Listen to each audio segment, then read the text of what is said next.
First, I'd like to say I thank all the teachers and parents and school employees that came and spoke this evening. A couple of you really made me think and left an impact. There was the one gentleman, the Latino gentleman, that stood up and talked about working from 5 in the morning and 8 at night, and that has an impact. So I thank him for being here, and that really makes you think and wonder, what we should be doing. I agree with a lot of what's been said by everyone. The other thing that I heard from some of the teachers that I got to be honest, I really didn't think too much about was, at what point do you shut down the schools when you start to see the virus in the schools?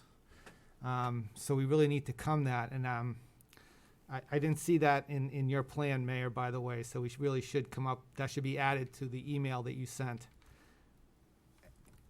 So I'd like to see that number. And we need to really talk about that and see when you start to see numbers in schools, what's going to trigger a shutdown of the school.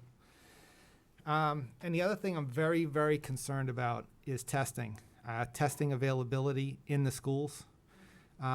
We need to make sure that students and teachers that may feel that they've been impacted by this virus have a test readily available to them. We need to minimize, it's the least we could do. If we're going to ask them to go into our buildings, we need to have testing protocols in place, and we have to make sure we have sufficient tests. And I haven't seen anything to say that we have sufficient tests. I know that my daughter wanted to get tested a couple of weeks ago, and she went to a couple of the CVS's that were supposed to have the test, and they wouldn't test her because they said they didn't have enough and she didn't meet the criteria, whatever it was. So testing is still an issue. So I'd like to have some of that question addressed. I know Dr. Maddox, I thought he was going to be here tonight. I don't see him on the screen. He was on the screen. He was on. I wish he was still there because I really oh, there he is. Hi, Dr. Maddox. If it's okay with the committee, I'd just like to ask Dr. Maddox some questions about. Certainly fine with me. Thank you for joining us, Dr. Maddox. So you and I, we had a nice conversation this morning. We've been emailing over the weekend. And I really, I appreciate everything you do for the district. I mean, you really do so much. And your care for children, I think, is unrivaled by anyone. And I asked you to come here this evening and talk about the virus itself. Could you just educate us a little bit on COVID-19, what it is, how it spreads, how we can protect against it, and what we're really looking at in terms of the sickness itself? Sure. Well, I'll keep it brief, but I welcome questions because I think everybody knows a lot, and I don't want to repeat things that people already know. This is a virus that is obviously a germ and primarily spreads from person to person through what are called respiratory droplets. And the radius of a respiratory droplet, if you're not wearing a mask, is about 6 feet. If you wear a mask, the mask is trapping most of your respiratory droplets. So when we talk about distancing and masks, we're talking about a belt and suspenders. We're doing double protection because we know not every mask is worn perfectly. We know not that every child stays distanced all the time. So most of the transmission is respiratory droplet, and that's what the basis of masks and distancing is. People touch their face, people touch doorknobs, touch keyboards. So we do have to be careful about hand hygiene.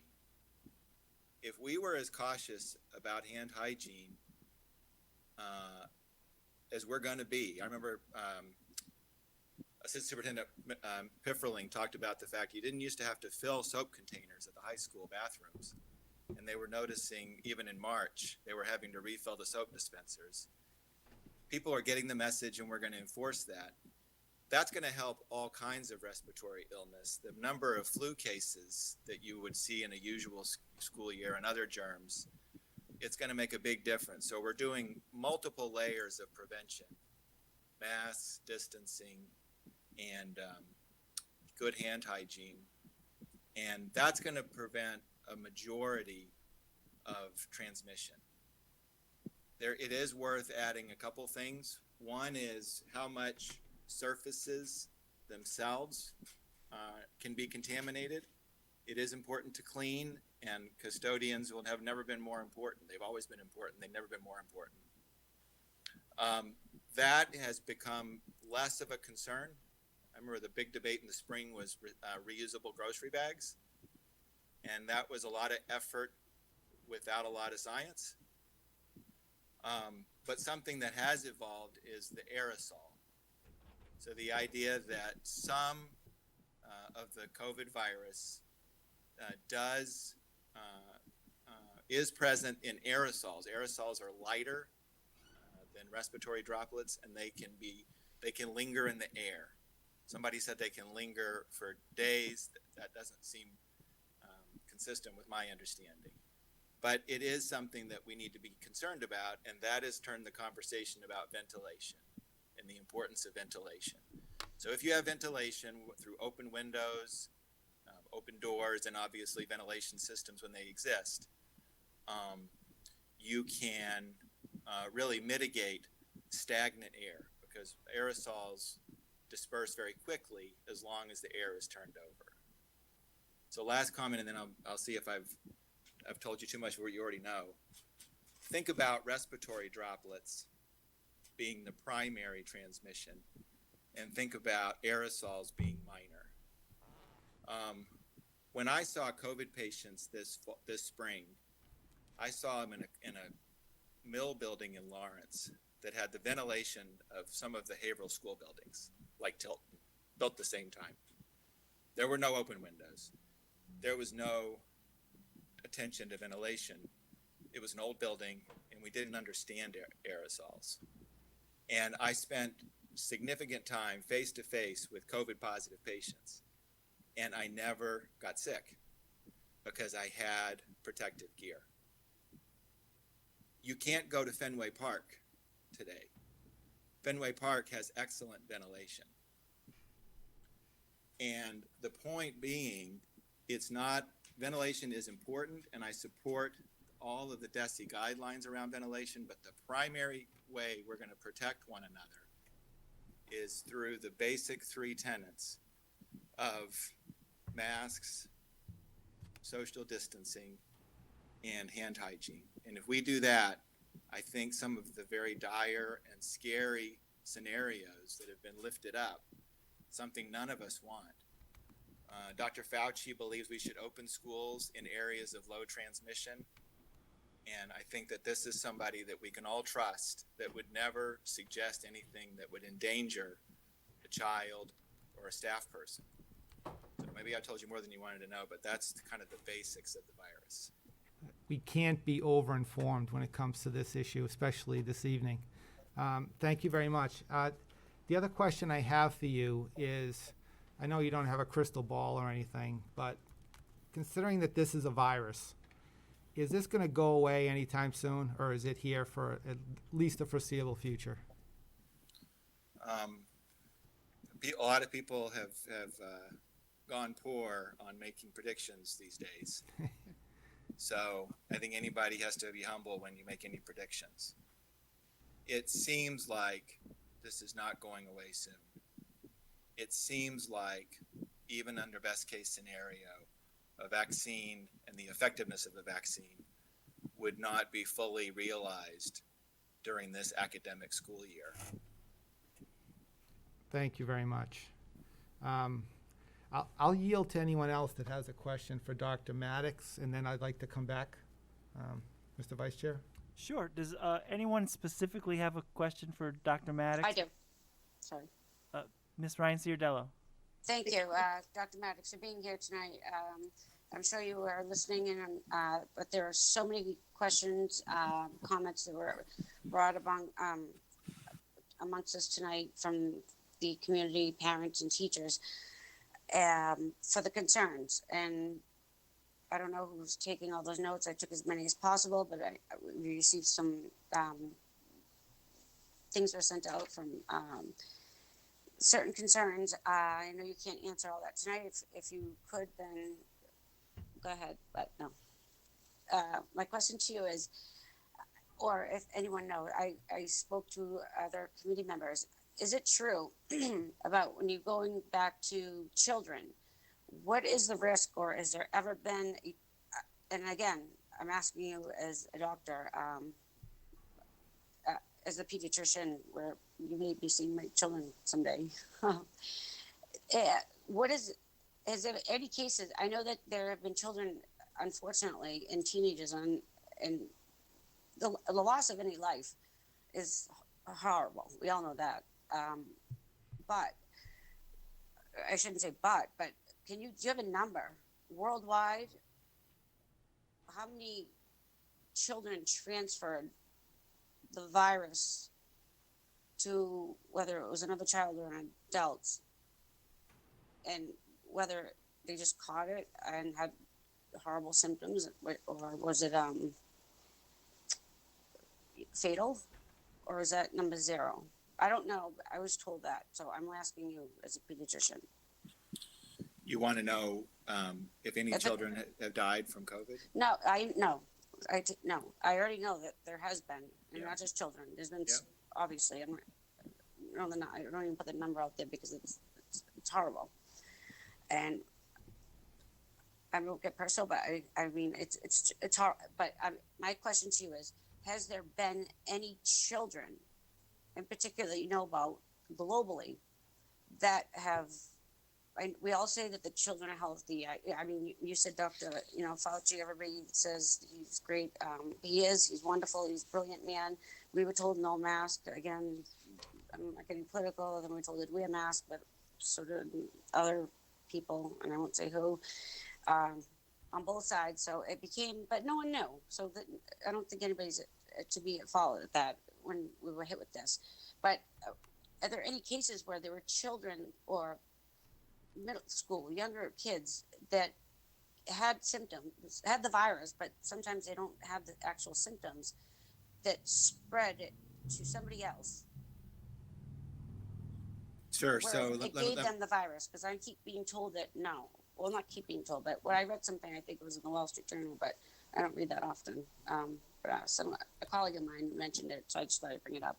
Well, let me try this and see if it helps. So I would say that we should break children into two categories, under age 10 and 10 to 19. It has been consistent. One of the few pieces of consistent research from the very beginning is that young children, and I think further clarified, under the age of 10, are less likely, even if they have the virus, they are less likely to have symptoms at all. They are less likely to have severe symptoms, and they are less likely to transmit the virus to someone else. I think that kids between 10 and 19, it becomes more complicated, because those children, those youth, it seems like they can transmit the virus more than kids under age 10, and maybe as much as people over 19. If you think about COVID, it really is a condition that if you start at age 0, well, I'm going to say age 1, and you go to 100, it's really one big long curve. The younger you are, the milder it is, and the less contagious you are. As you get older, the risks are more. So I think that the bottom line to the school district is, I think you can be, if you value in-person learning, I think there's good reasons about being slower with kids 11 to 19, 10 to 19. And I think you can be a little bit more reassured that the kids under age 10 are less of a problem, which is nice because we know that they're going to struggle a lot with the masks. Yeah. Is that I helpful? appreciate it. Yeah, it is, but it didn't answer my question. I read something and then I asked, is Scott still on? Scott had some numbers on there was 0 cases of any child globally ever. But I don't know what paper he was reading. He may have been watching Fox News with the mayor. I don't know. I'd like to point out that you're on the Republican State Committee, not me, so That's you fine. would be the I one on the said- Fox News channel. I am a proud Democrat. On that committee, honey, but there's certain stages, and I'm not shaming it. My goodness, don't get so defensive. You brought it up. You read the Wall Street Journal. I thought There is an article in the Wall Street Journal. I sent it to you to read, so I'm not sure if you read it or not. But it does say it is extreme from numerous epidemiologists. It says it is extremely difficult to find any instance anywhere in the world of a child under 15 transmitting the virus to a teacher in a school. Oh, okay. I thought you said there was 0 to check. Because I couldn't find anywhere, and I figured we would have numbers on that. And going back to Dr. Maddox, thank you, Scott. I apologize for shouting out what you watch. But Dr. Maddox, going back when you said the numbers, and I agree. Well, I don't agree. I'm not a doctor, but when obviously younger children, they have a stronger immune system. Some, not all, but some, and then they get older. Not that it weakens from when you say 10 to 19. Is that because they won't be socially distancing as much as the little kids are? Where if they have a mother like me that's a helicopter and doesn't let them out of the sight, or is it just because is it the socially or is it a health reason behind that study? Well, I think that to be clear, I think these are like scientific observations because the older kids are also wearing masks and distance. We're planning for them not to spread it, but from the biology standpoint, they do spread it more than kids under age 10. But we're taking precautions to prevent that. Okay, great. And do you have any concerns? And I'll be asking this again. I've got 3 children, so I was just looking. So one just turned 9, going on 19. I won't say anything else, but that would separate if the hybrid was to be the choice moving forward. That would put 1 going, and then I would 2 going other days. I would have concerns with that personally. I won't get into that right this moment, but it would just be thinking that they're both. I know the whole thing is to start slowly, small groups. Isn't that the whole intent? And if we're splitting siblings up, they're both going on different days coming home. I'm pretty healthy. I'm hoping I don't get it, but we do have grandparents and family members, and I know everybody that spoke tonight, there's concerns about that. So, do you have an issue with that or no? I think Not issue, but I think that is our goal. I think that we believe, and I think the evidence is there, that there is community transmission happening now. So when schools open, like there's stories of kids testing positive the first day. Well, that kid didn't get COVID at school. That kid brought COVID to school. So there is research in Denmark, for example, that when schools reopened, community transmissions went down. That you are creating a safe place for kids to be masked and wearing and distancing, at least for those 6 to 8 hours a day. I was at Winnie Kinney Park today, and I can tell you the kids are not distancing and they're not wearing masks. So I think that the idea that we're bringing kids into school and we can expect that we create more community transmission to high-risk patients, that's something Dr. Fauci, myself, nobody wants that. So it's one of the reasons, working with the mayor and the city's Board of Health, we need to, and I wouldn't be comfortable opening the schools unless we had clear criteria that everybody understood about.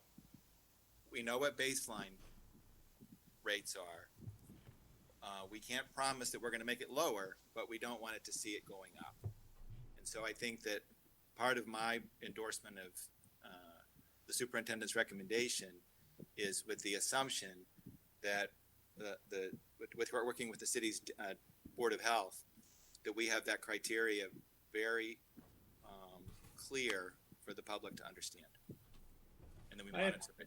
I have a quick question for you, Doctor. With the three tenants that you mentioned, this? Excuse me, that Who's would this? keep the Who's this? infection Who's down. this? Kindergartners, I Excuse me. understand. are Who is not this? required to- speaking? Is that correct? Who's Who's speaking? who's speaking? This is Randy Winters. Yeah, Mr. Winters, Yeah. this is not a public part- comments over with at this point. Well, I'm sorry, you did say there were questions for Dr. Maddox. Yeah, Was that's not- for the committee.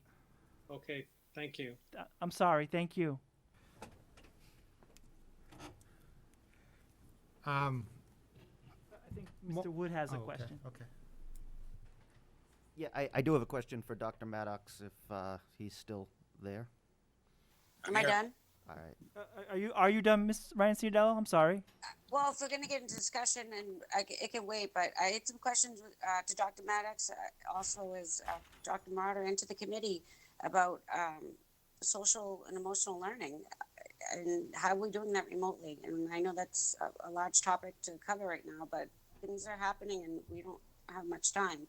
So again, I have 3 kids that are actually going to be attending here at public schools, whether it's on the 16th or whenever it's going to happen. I'd love to see them back there. I know the teachers want them back there. I want them back there safely. And I went through remote learning. I feel like if you haven't done it, you don't know. I don't know. It's really, but I know that they've been trained and that we were hit with something. And again, this is nobody's fault. Last year at this time, what were we doing? I remember we were speaking to the superintendent about ALICE training. We were worried about the safety of our students with people coming into the buildings. That was our concern. And on March 12th, we got the news that night, and we thought maybe I did for a couple weeks, and here we are in August, and we are trying to figure this out. Again, we want to keep our children and staff safe when they're at school. We went from ALICE training, and now we're going to, this virus. So keeping kids away from each other, I could go on. I have a lot of questions. But again, if we're not going to be speaking upon that tonight, and we're going to keep talking about this, I'll just ask you that one thing. I do have concerns about that. I do as a parent, only because I saw what happened. But again, that was something that was thrown at everyone, and they did a terrific job juggling to get everything together. Teachers, students, I won't say all 3 of mine were hopped on board as quickly as one did. They wanted to be back at school. I guess everybody needs that. I don't know. Can you elaborate a little bit, Dr. Maddox? Just about the social, emotional, and remote Yeah, learning. and just they make, it's so important to have empathy for others, considering, like, going back to what I just said, like, we were teaching about the ALICE training, and we know certain people that come in, the people who have a job where they study why they do it. So it's great. We have to teach math, science, social studies, reading, writing, obviously. But when it comes to, if we just cut out, and I know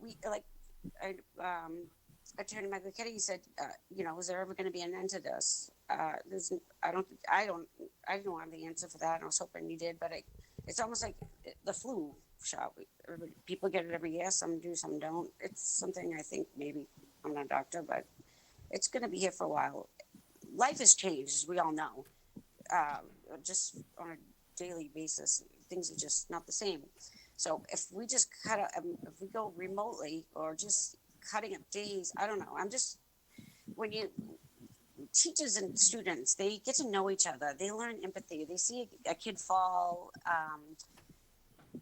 he'll go over, or she will go over, and they'll help. And I know that when they're doing the Zoom, I saw the chatting, and during the remote, you don't get that same connection, I feel. And that worries me. And even with just hygiene, I know that'll be a big thing when school comes, but just even making responsible decisions. When you're in front of a teacher, a staff member, the principal, vice principal, you just, it's different. And it's nothing to say that the teachers didn't do. From what I saw, they went above and beyond, and I really feel bad for them. But again, my boys, they're good boys, but they're better now because they went through and saw what could be the future. And they said they will just go back to school anyway, but I'll let you talk about the social net. I mean, I think I tried to allude to this last meeting. I see in my office these kids that are casualties of this pandemic, and it's not because they're sick with COVID. They're missing what school is. And like Mr. Wood says, those families are not going to be here tonight. They're not going to be emailing you because those families often have their own struggles. And so I think that this will end someday. We can talk about the different scientific ways that this can end and become manageable. The influenza is manageable. It wasn't manageable in 1918. It's manageable now. So it will become, it won't always be like this, but it's going to be like this for a while. And I think that if the school committee would give the superintendent and the administration with a vote to offer an in-person option, hybrid, whatever form you want to offer it, I think that would be a wonderful thing for a lot of kids who we certainly mourn the death of a child, but there's a lot of kids that I mourn for if these schools stay closed, as long as it's safe to open them. And I believe right now, in terms of the community transmission rate, it is as safe a time as any to open. Sorry, mute. You in agreement with the Governor Baker and just what he had put out something on, was it Friday? And I know he was for the pushback to the 16th, but he's all for get these, buildings opened and get children back in school, if it's safe. Obviously, on the 16th, I don't have any doubt. I don't think anybody's gonna, you or governor, anyone, president is gonna say force kids back, especially if there's an uprise in this pandemic. We know that, I know it was already brought up earlier that there was some people that rushed in open places and the numbers went up. So when we talk about hybrid versus going back on the 16th, just full, bringing all the children in, is hybrid because we're not 100% prepared because of medical equipment, or is it because we just are easing them back in? Again, my three want to go back yesterday. I think we have to build trust. And I think that if we go fast, thinking, let's get it's a seesaw, it's a balancing act. It always has been. So I think that to set a date, and the 14th sounds as good as any, and then to work towards that and to plan towards that and to acquire the resources for that. I think that is a good strategy, and I think it's important to go slow and get it right, to make sure things are clean, to make sure the buses work, to make sure that you can do meals, to make sure that you're using ventilated spaces, to make sure you've got enough nurses. I think it's better to start slow and ramp up than to go too fast and run into problems. So is that something that we're going to, I may have missed that earlier on or in another meeting, but we don't have that right now. Is that why we're going slow? I think the superintendent says that she has a more detailed plan that will be reviewed. I think the concept is really just a bottom line. And again, I don't mean to tell the school committees this job. I think that if you vote all remote tonight or Thursday, then a lot of these discussions, it becomes, we don't have to worry about the different mechanics of in-person right now. But I really think that the specifics, I would defer to the superintendent and her team that have been planning it. All right. And I pledge to you, between now and the 14th, if I don't see the pieces coming together. I'll be honest, I'm not so dead set about this that I'm blind to. I think there's a lot of good things in the HEA's list of concerns that I support. I don't want staff getting sick. I don't want students getting sick. I don't want the community being sick. I agree. Thank you. I appreciate it. Dr. Marta, I don't know if you're still there. Or, Yep, I'm here. Oh, sorry. Well, I I don't. yielded So I know going back hybrid, Dr. Maddox. or whether we go. There's three options, right? So one would be it's the 16th, right?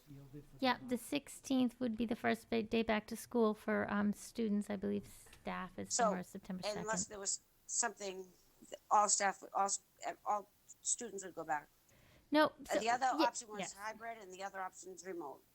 Yeah, so I think right now for us, it's pretty clear that we have, I believe, mostly taken the full in-person option of return to school, all kids at once on September 16th off the table.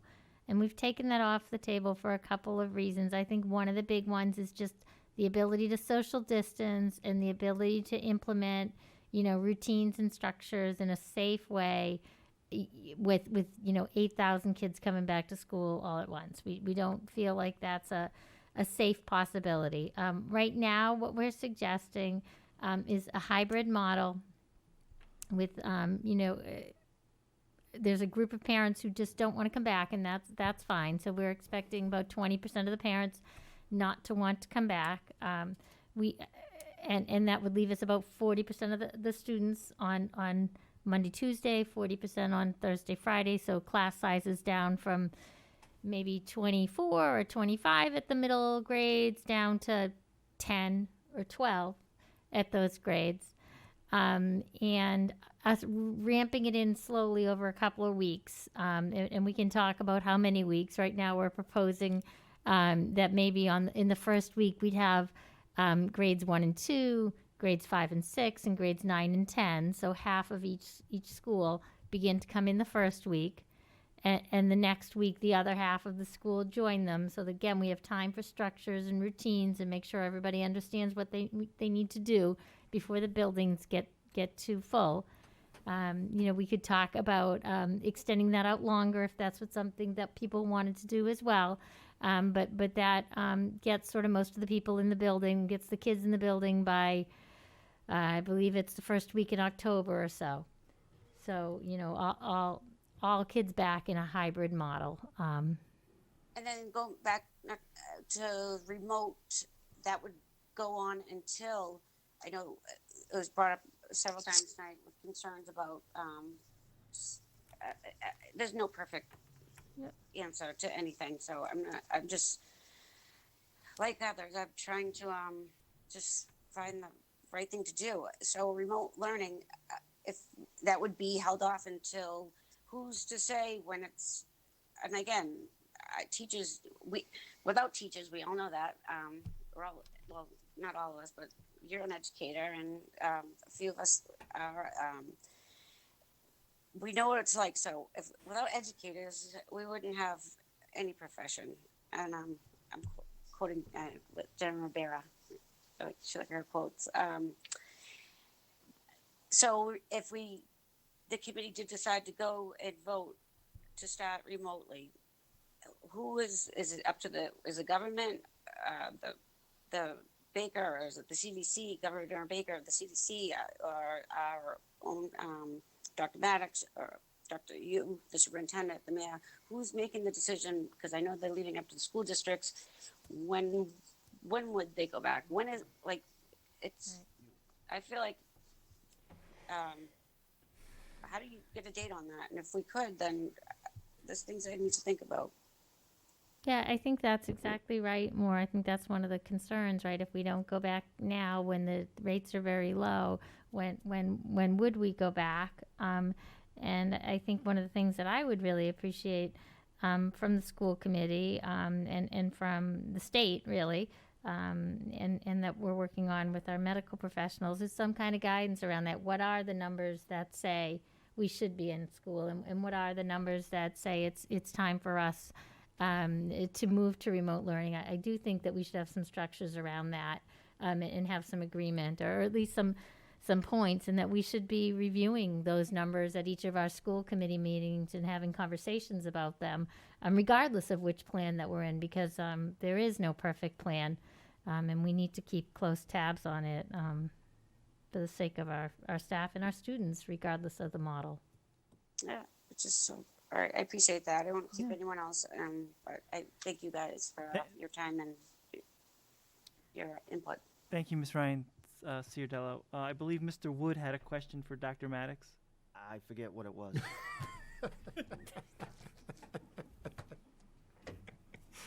Shut off your channel 41. Are you all set? I legitimately forgot what it was. I believe Mayor Fiorentini had a question. Dr. Maddox, has the CDC, the Department of Public Health, set some specific parameters about what's enough of a flare-up that we have to close the schools?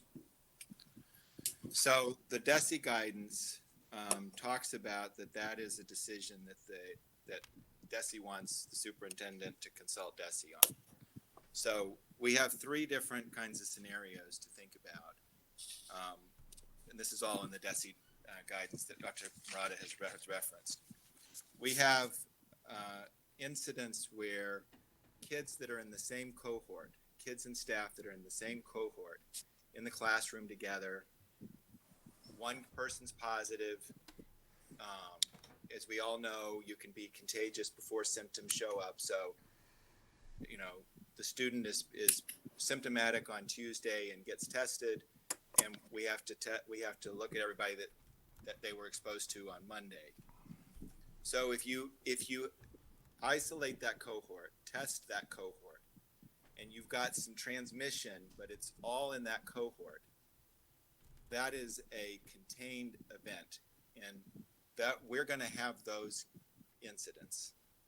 And I don't believe you would want to close a school for that. All those students would be quarantined. There'd be a process for that. Then the second thing, which would be more concerning, is you're getting kids between cohorts transmitting to one another. So you're getting a couple of cohorts in the same school showing up with positive cases. And in that case, there's a breakdown. Something isn't happening. The cohorts are not sticking where they're supposed to. Maybe there's something that needs to be, something needs to be tidied up in the building operations.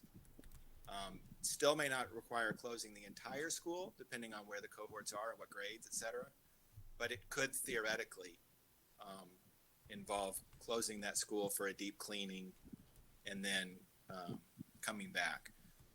And then the third thing, which we really want to avoid, and I believe we will, is district-wide transmission, where you've got evidence that kids are bringing COVID into the school, into multiple schools, and sometimes that's transmission in the home, siblings, etc. So each one of these things, what it involves closing a school, and Dr. Murata, correct me if I'm wrong, I believe the guidance says if you're considering closing a building or the district, the advice at this point is they'd like you to consult with DESE before you decide to do that. That's correct. Yeah, just to let them know. But our job on the local level, and we're going to need the Board of Health's help with this. Katie Voziolas is already developing some really innovative ways to contact trace and manage these things. We're going to need some help with testing, but it's our objective that if people abide by the stay home if you're sick,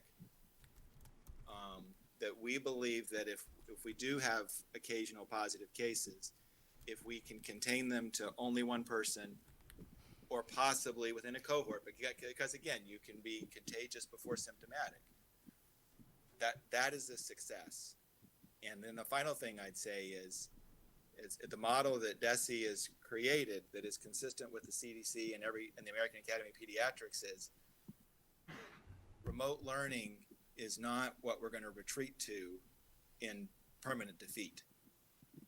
It's a phase that we might need to go back to for a period of time. But the goal is always to figure out what it's going to take to get back to in person eventually. What about overall community transmission, overall positiveness of the test?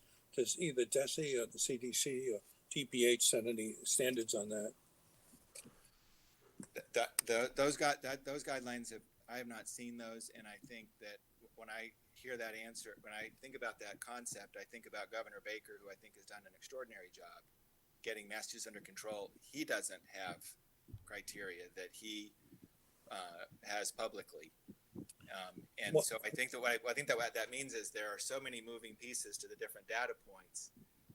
It might be unnecessarily rigid to pick one number and say that's an automatic. But I do respect the need to be transparent and people to understand. And I think the governor has done that for the state. I think we need to do that for school districts beginning in April. Yeah, I agree with you on the governor. The governor has said publicly that the 5% positivity rate of the test is his rule for when schools can open. But I'm wondering what the rule is when they close back up. Governor Cuomo sent a note out saying New York City schools, of all places, could reopen.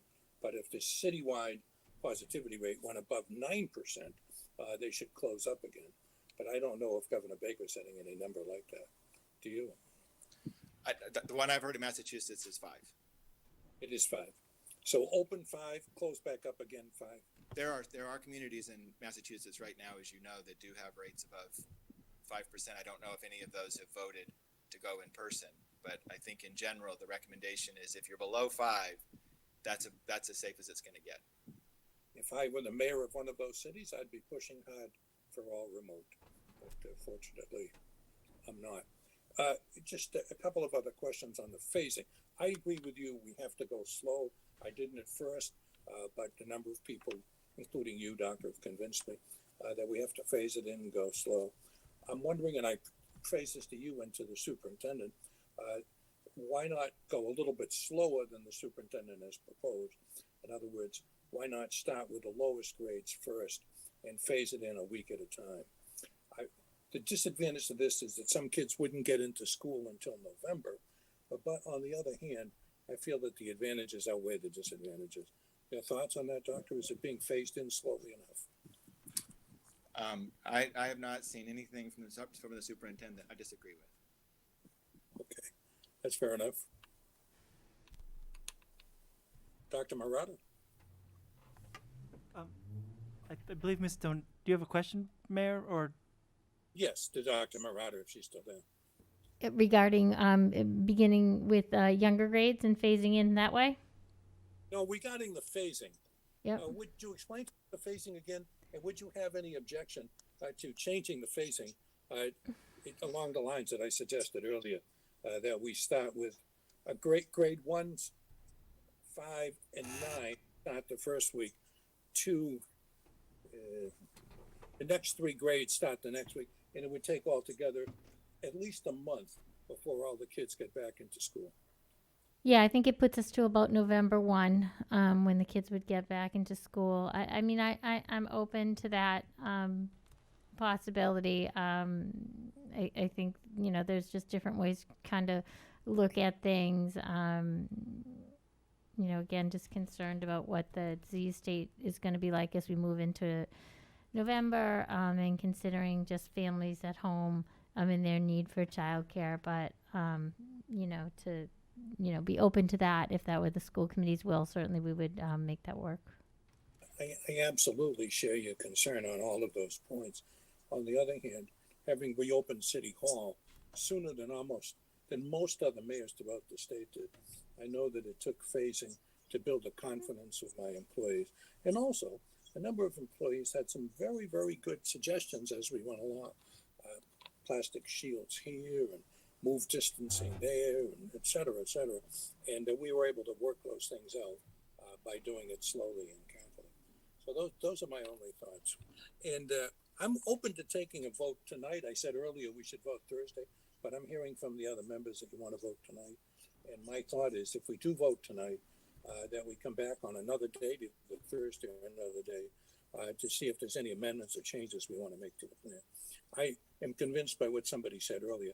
The parents want to know, and the superintendent, if we're going to shoot down what the superintendent says, then I think we should tell her tonight so that she has an opportunity to work more closely on a different plan.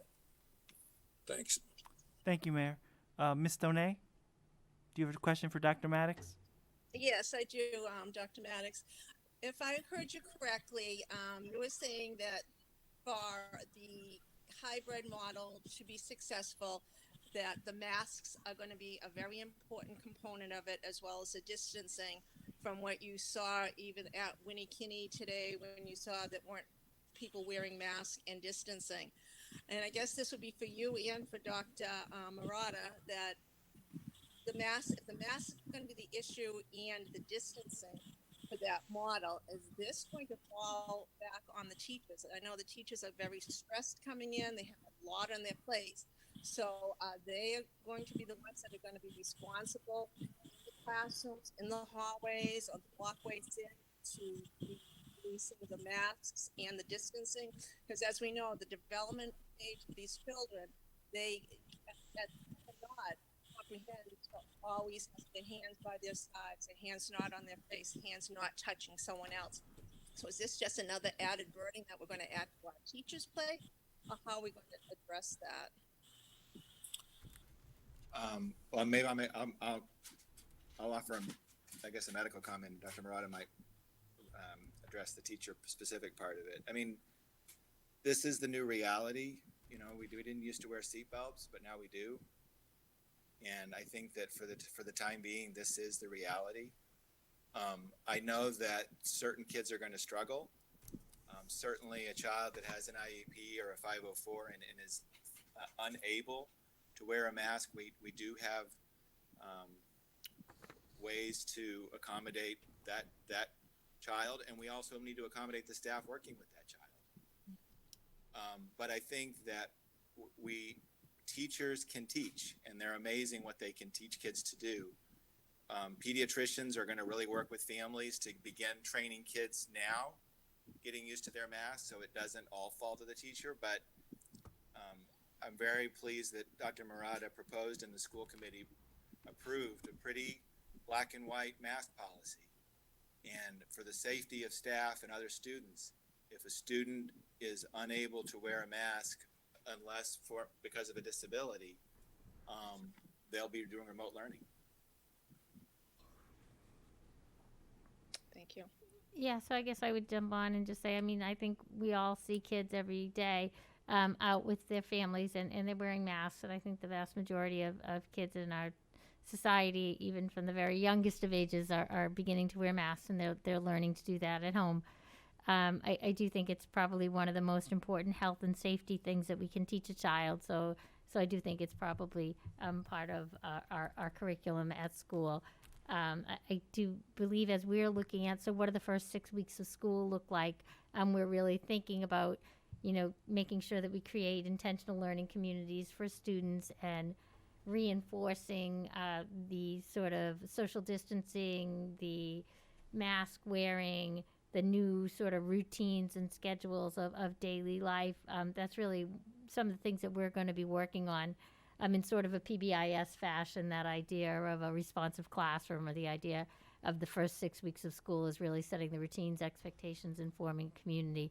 And I believe that part of that will be looking at how do we behave in the hallways, how do we wear our masks, and sort of intentionally teaching and supporting kids in having that kind of pro-social behavior that's necessary now for their health and safety. Thank you, Dr. Murata. I would like to make a motion that we do a vote this evening. Can I make a comment before we do? I think Attorney Magliacchetti yielded the floor just for questions for Dr. Maddox. I think he still has some comments that he'd like to make. Does anyone else have any questions for Dr. Maddox, or can I wrap? Okay. Well, Dr. Maddox, I told you were going to be an important part of this discussion tonight. And I'm very grateful that you were able to participate. So just to be clear, it's your opinion as a medical professional that based on the rate in Haverhill right now at 1.2%, and based on what you see in the community, it's your recommendation to open the schools in some form as recommended by Dr. Murata? It is, yes, it is my recommendation that we move forward with a plan to open the schools. But I think it's important to say, if we're not getting the supplies, if we're not getting everything in place, we need to have, Dr. Murata will and should have the right to say, as we get closer, the situations change. We've learned September 16th is a long time from now, but under this condition, I'm very comfortable recommending a plan towards opening the schools.